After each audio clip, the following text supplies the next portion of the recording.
मुझे अभी खबर मिला है कि हमारे मकुराई के ऊपर 2-3 लोगों ने मैसेज देके धमकी दिया है। सबसे इम्पोर्टेंट बात है कि हमारे तिपरासा लोगों को ऐसा नहीं करना चाहिए।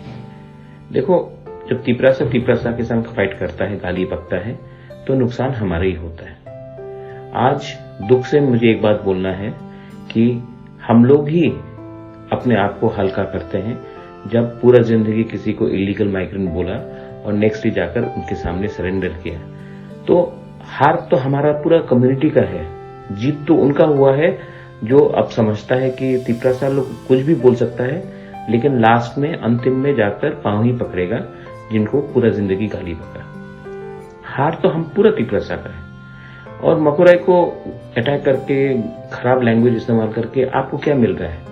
मैं सबको बोलना चाहता हूं, भाईचारा से सबसे बात करो और प्यार से सबको एक करने का कोशिश करो। ये मेरा मैसेज है। I love all my Tiprasa people and please do not fight with each other. बेलाइन वहां भाई।